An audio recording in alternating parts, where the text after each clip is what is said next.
Fortnite has an interesting reputation for changing things up rapidly. With all the hype around trios and the removal of duos in Arena, things are getting fierce. It's almost as if duos is dead, never to be revived. But is this true? Are duos gone for good, or are people exaggerating? GhostSaf, a prominent and one of Fortnite's veteran players, tweeted this. So tell me, do you guys prefer duos or trios? Let me know. Trios is a really fun mode that really goes beyond a simple two-man team. And with the continuous additions of these toxic items, Fortnite seems to be really hitting the competitive scene hard and without mercy. So what's in store for us next? What's up guys, this is your host, your friend, Dan, and in today's video, we're going to be talking about something that's become very mainstream for Fortnite competitive. Trios. Except this time, we aren't going to be doing analysis, but showing you guys what we think the top 5 trios currently are. Feel free to make your own list down below, and don't forget to like and subscribe if you haven't already. So what's the difference between trios and duos other than an additional player? Well, it turns out that an extra player makes all the difference. I mean, trios seems like the perfect amount of players. Squads is a little bit too much, and duos may get a little bit boring, but trios appears to be the right number. Alrighty, before we get into it, we'd like to announce that we're adding new features to our site. Exclusive guide and analysis videos for our pro members. Also, Pro Pass now grants access to all games. We also have more free coaching passes and points for InstaPro if you are a pro member, so head on over to Pro Guys by clicking the link in the description below. Also, a little reminder, this is our personal top 5 list. We know there are many other talented trios out there, so don't feel bad if you don't see your favorites. Feel free to make your own list and compare it with ours down below. Coming in at number 5, we have the very popular Tfue, 72 Hours, and Cloaksy. Now, I know what some of you might say, but let me remind you that these guys are seasoned veterans. Tfue and Cloaksy have been a tag team for a while now. They've all been playing competitively since the start and have all the experience that they need to dominate. And with 72 Hours Edition, they make for a tightly robust team. Tfue being a master at LAN events along with his partner Cloaksy are a wonder to behold. Not only have they knocked out some of the best, but they have 72 Hours, which is inarguably one of the most creative players around. His creative skills make it super easy for him to invent new ways to take people down. 72 Hours is also a great addition due to him having a very similar experience competing at many LAN events. So now let's hop into a little bit of their gameplay style and what makes them so deserving of this top 5 spot. The reason this team ranks 5th is that if you've ever watched them play, their confidence and synergy work fantastically. Their combination of tactics and top-tier teamwork is the most significant factor. It takes a specific type of team to perform this well at all levels. What most people don't understand is that teamwork is arguably the most significant factor in all aspects of gameplay. You could have 3 absolute studs pair up and still lose. Why? Teamwork is the best way to offset mechanical skill and crazy plays. Not only is their gameplay the most significant factor, but the experience that comes behind it. Having 3 LAN players who have many wins under their belt proves to be more effective than people who practice at home and do super well. I gotta say, Bugha is an exception, but proof of this is many of the top players who everyone expected to do super well at the World Cup, like Stompy and Clix, didn't even achieve half of their expectation. That's not to rip on them, I'm just saying that LAN experience goes a long way. With all that said, let's move on to our number 4 spot. Alright, number 4, we have one of the most underrated teams, Aspect, Animal, and Bucky FPS. All 3 of them are near day 1 scrim players and have a ton of experience that comes along with that. Aside from that, the Sentinels boys are very well known amongst the Fortnite competitive community for being some of the best players. It's just a shame that Bugha decided to split from Aspect and Animal. I'm not gonna lie, I probably would have put them as the best team had they not split. What do you guys think of that? But you know, everyone has their arguments and whatnot. Anyways, despite lacking Bugha, Aspect and Animal have proven time and time again that they have what it takes to compete at the highest level. If we take a look at the World Cup qualifiers, Animal and Aspect placed top 20 consistently throughout every single week. They've shown consistency at the highest caliber, and Bucky is not much different. Recently in trios, they've been popping off and placing top 10.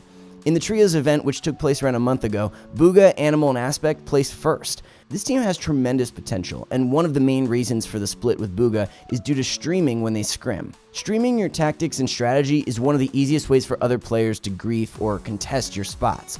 So I must say, I have a ton of respect for the people who stream their strategy and still end up on top. Now, one of the things that makes this trio so unique is that despite being super mechanically skilled, they also have a genius mind.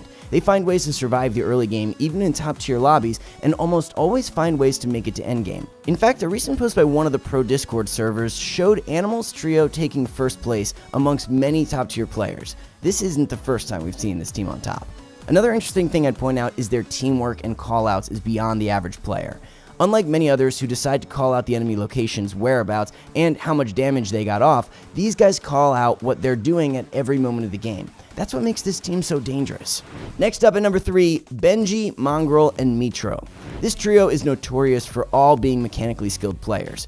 We've done analysis videos on these guys in the past, and they all score as top tier performers.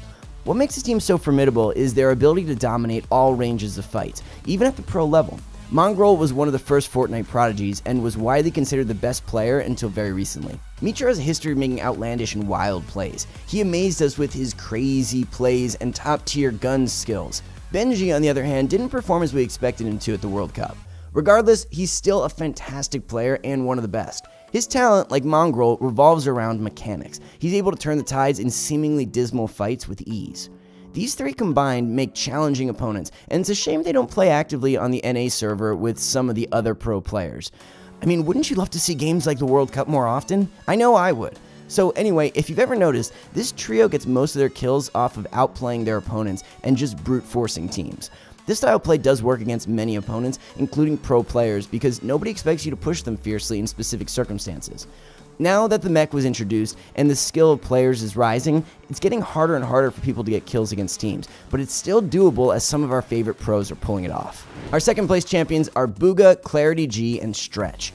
Now, for those who don't know, Clarity G is a professional scrim player, like Bugha with tons of experience. Stretch is the same, except a little less known. Having a world champion in your team automatically bumps you up a notch. Bugha is by far the best player in the world, with fast hands, incredible mechanics, and deadly shots. He's the undisputed king of Fortnite right now. We saw how prevalent his style play was at the World Cup, and now he's taken it to the next level. Some of you might be wondering why he doesn't play with his Sen team members, and that's for many potential reasons. Number 1, Animal says he doesn't like when Bugha streams while they scrim, which is entirely understandable, but imagine Bugha coming from the World Cup and not being able to stream. Just think of the loss he endures from that. Second, some people say Animal wasn't happy with Bugha's style of play. Another reason is I think that Bugha wanted to be the in-game leader, and Animal is also an IGL, so there could have been a conflict of interest there. Let us know in the comments what you guys think about this. Whatever the answer is, it's irrelevant. Bugha went ahead and found himself these guys, and I must say they're doing an excellent job so far. Their team play is top tier, and they are showing ability to dominate scrim tournaments. As of week 1, they qualified for the FCS, placing 4th, and definitely have some serious potential. So now, let's head over to our number 1 spot. Okay, number 1, let's go. We have the legends, the prodigies, Saf, Zate, and Bizzle. Now, before people start to protest, let me explain to you why they deserve this spot. For those who don't know, Saf, Zate, and Bizzle have been a force in the competitive scene since the very start. They were some of the only consistent champions who placed top 10 every single event. And if that isn't enough, they have the most LAN experience out of anybody. This team shreds fear in any opposing trio they come against. I remember Bugha saying in Twitch Rivals, "Don't go Loot Lake," and there's only one reason for him to have said that. It's the drop spot of Saf, Zate, and Bizzle.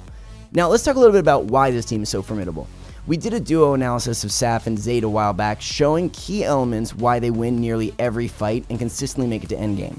I mean, it's actually kind of absurd. Even if these guys don't win, they still get top 5 placements almost all the time. They barely stream, so it makes pinpointing and learning their strategy a little bit tricky.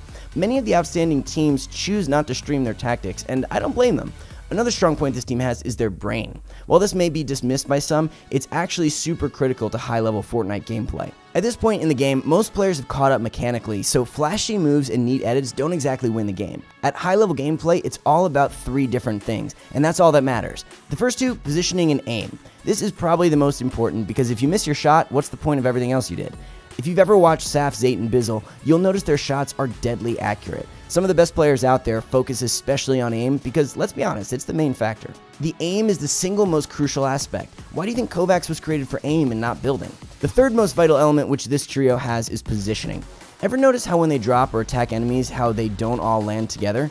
Yeah, exactly. A lot of team fights revolve around angles and positioning, and if you get that part wrong, you could get wiped by an inferior team with better angles and positions. The final aspect is the strategy. Without this one, all your aim and mechanical skill go to waste. I mean, how many times have we seen absolute beasts panic and all their ability goes down the drain? Without the right strategy and knowing what to do, nothing else will save you. If you ever watched a video review of Zate and Saf, they always have a plan B. If plan A fails, they resort to their backup plan. An effective part of the pro play is having a second strategy to resort to. Now, of course, the situation may come where you can't do anything else, but those are situations most pro players don't get themselves into. Saf, Zayt, and Bizzle are clearly the best trio, and they've got the stats and achievements to back it up. I totally respect if you guys think otherwise, so let us know how your top 5 lists square off against ours, and I won't get salty about it. Don't forget to like and subscribe if you haven't already, and let us know what types of videos you guys would like to see next. We'll see you guys in the next one. Thanks for watching.